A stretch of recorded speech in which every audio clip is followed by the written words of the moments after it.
Únosca Trump v službách Izraelu, hlasovka číslo 26, Dani Kolár z Väzby. Dnešný dátum je 6.1. a dnes je sviatok, ktorý by Irenka Biháriová zo strany PS, ktorá nememoruje, nazvala 6 kráľov, nie 3 kráľov. Neviem, ktorých kráľov tým myslela, ale ja vás všetkých pozdravujem. Dnes je 3 kráľov.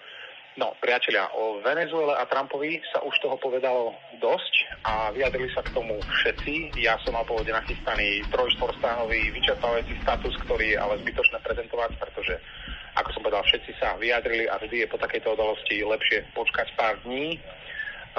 Super krátke zhrnutie po tom, čo Trump dal uniesť prezidenta nezávislej krajiny Venezuely Madura, si začal zároveň aj pohrozil Kolumbii, čo si myslím, že je šialené, a včera sme sa už aj dozvedeli, že už dokonca v úvodzovkách prejavil záujem o Grónsko, a keď Amerika o niečo prejaví záujem, tak to tým vlastne hovoria, že v blízkom čase vás napadneme.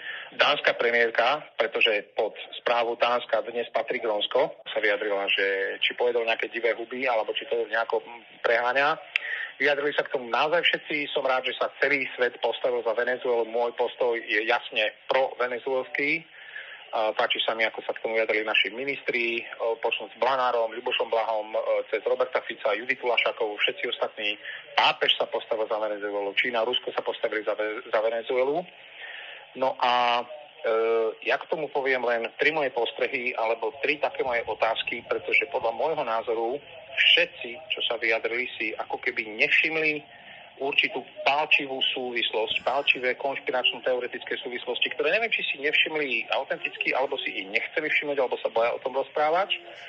Ale ja keď som si počkal pár dní a všetko som si zrátal, tak môj pohľad dám do 3 bodov.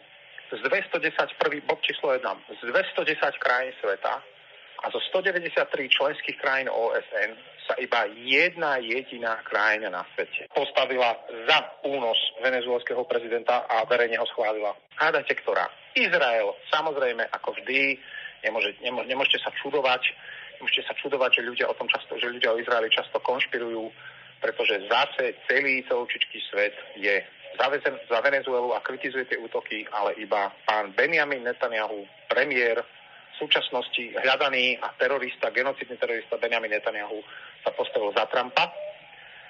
To je bod číslo 1. Druhá vec, neviem, či si to, a znova toto môžu byť iba moje pohľady, možno, že sa mýlim, konšpiračné teórie. Druhý bodík je, neviem, či ste si všimli, ale 3 dní predtým, než sa toto stalo, tento útok, tento únos, ktorý Netanyahu schválil, pán americký prezident Donald Trump silvestroval s premiérom Benjaminom Netanyahum. Mali fotky spolu, tam oslavovali tam, búchali tam, prskalky tam pálili, robili z toho veľké halo. Čiže podľa mňa je toto spojitosť, možno, že si to tam dokonca povedali, alebo si urobili také maličké PR promo pre tých, ktorí by sa náhodou rozhodli kritizovať Trumpov krok, že pozor, nesmiete, lebo on silvestroval s Benjaminom Netanyahum. No a do tretice to podľa mňa uzatvára úplne celý kruh.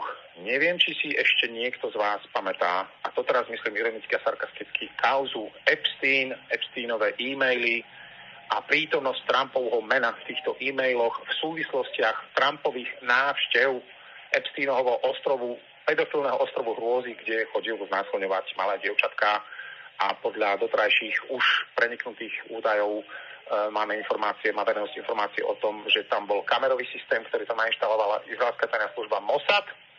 Čistá náhoda, samozrejme izraelský premiér Benjamin Netanyahu, sám Epstein bol na poli Izraelčan a mali týmto natáčať svetové špičky politické v chúlostivých rôznych situáciách s malými dievčatkami.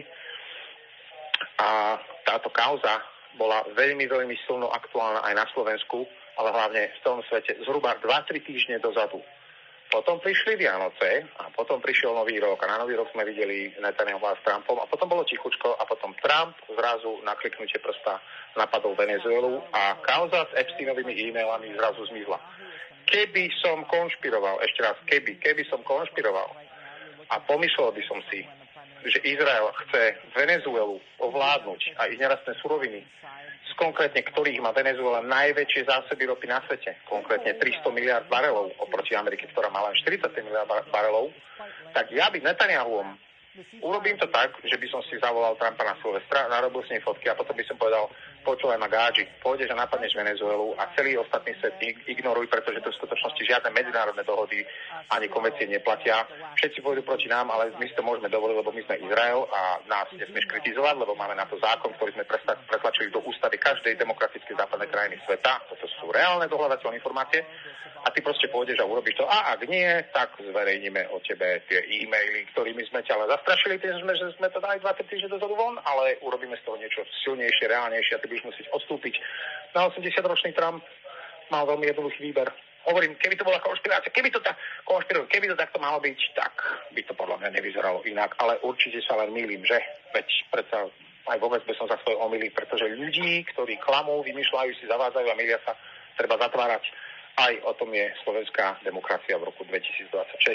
Priatelia, všetci sa opatrujte, ľúbte sa, ploďte deti, množte sa, starajte sa o budúcnosť seba a svojich detí, o životný priestor, kontrolujte svojich politikov, domáhajte sa svojich práv, ľúbim vás, opatrujte sa. Daniel Kolár, Daniel Bombík, DK, ex 6. januára 2026. Čaute.